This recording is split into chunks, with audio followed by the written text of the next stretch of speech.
Hi everyone, welcome to my channel. In today's video, I'm going to talk about part 1 of the legal process of buying land in Kenya. First, let me introduce myself. I am Ruth Tanui, an advocate of the High Court of Kenya and also the founder and managing partner of Ruth Tanui and Company Advocates. Under the Constitution of Kenya, everyone has a right to buy land. However, there is a legal set procedure that you must follow while buying land to avoid being conned.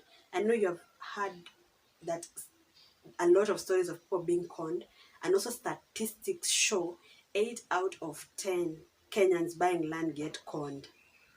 I was also hearing a story of two people who had bought the same land. When one was coming to build, the other one was coming to fence. So it's very important at least to understand the legal process of buying land in Kenya. So let's dive in. Step 1, identify the land of your choice. This is very important because of the interest you have for buying that land. Remember, there are lands that are only strictly residential, there are lands that are strictly commercial, there are lands that are strictly agricultural. So ensure you have identified the land of your choice according to the purpose you're intending to buy that land. Yeah, there's change of use that you can change. If maybe you have bought a residential and you want to change it to commercial, but remember this process can take a lot of time and also it can cost you money. So ensure from the beginning you have identified the land of your choice to avoid such issues later. Step 2 is to do a search at the land registry. People tend to skip this step, yet it's very important. Remember, all you need is the copy of the title deed of the original owner, the PIN certificate of the original owner, the identification card of the original owner. Then you go to the land registry of where the land is located. If it's in Nairobi, it's Nairobi Land Registry. If it's Kajiado Land Registry. Then there's a form you'll be given to fill to do a search. In that form, there's a part they'll ask you the status. So you just put there the reason you're doing this. There's a part that asks for the reason you're doing the search, the purpose for the search. So you just put status. And when the search comes out, which normally takes like 2 days, and it's also absolutely free, it will take you only 2 days. You'll know the original owner and whether the land is encumbered or if there's a caution. So this step is very important. So ensure that you don't skip this step. Even though people skip these steps on the ground that tumetoka mbali na mwenye ananiuzia, I know the broker selling it to me. Remember, the broker is after making money. So even maybe for them, they don't know that land is encumbered, but they are just going with what the seller is telling them. So ensure you do your own due diligence by doing that search. After doing the search, the next step is to confirm if there's any unpaid land rent or rates. This is done at the county offices. So if your land is in Kajiado County Land Offices. If it's in Nairobi County Offices, it will cost you a fee. But it's a very important step. Remember, you don't want to get that there's a lot at the end when maybe you're paying for stamp duties, when you get to know that this land there's unpaid land rent and rates. And also, another thing, ensure from the beginning you and the seller have agreed, if in case there's unpaid land rent and rates, who will cater for this? Though in most instances it's supposed to be the seller, but you can just come into an agreement.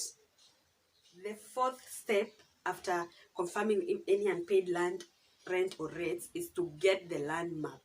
Here I would advise you get 2 land maps. One which shows the measurements and mutations of the land, and the second one which shows the adjacent plots, what is on the adjacent plots. So ensure you get this. This one can be got from the land registry or from the surveyor. It is at a fee, but it's a very important step that you must not skip. Then after getting people normally assume that knowing the measurements is not important. Trust me, it can make a big difference. Measurements are so important. So ensure, because we had a situation where our client had bought land, and the fact that we had correctly stated the measurements both while doing our due diligence and in the sale agreement, it saved our client, because that part of the land he had bought was a public road. Sorry, the part he had bought was a public road. It was extending to a public road. So make sure you get the land map to know the exact 5 is to do the land verification. So remember, you have to confirm everything that you have found out. So you, together with the surveyor and the seller or the original owner of the land, should go to where the land is situated. And then from there, you can at least confirm everything that you have found out. At least you can see the adjacent plots. You can ensure everything it's not maybe on a park or on a public land or so on a public road. Then even just to avoid future disputes, you can put in beacons. This step is very important that people tend to skip again on the grounds that najua mwenye ananuzia ni mtu tumetoka mbali. So ensure you don't skip this step. Thank you so much for watching part 1 of the legal process of buying land in Kenya. This is more of the initial stage. The next step now is the technical stage, where now it involves drafting sale agreement, doing the transfer, doing valuation, paying stamp duty, which most people tend to skip this part. People normally go straight to drafting a sale agreement. And that's why you find out you get problems after. So ensure that you have done this initial stage first. Again, thank you so much for watching. If you have any questions, you can put them on the comment section, or you can go to our website, which is here on the screen. There is a quick form format that you can fill and we'll get back to you. It's free of charge. And also, you can follow us on our social media pages. It's here on the screen, Law Simplified 2020 and with Tanu and Company Advocates on Facebook. Every Wednesday, I share legal issues. I share legal matters. So you can also follow us there. Again, thank you so much for watching. Don't forget to subscribe and also share it with your friends. See you next Friday.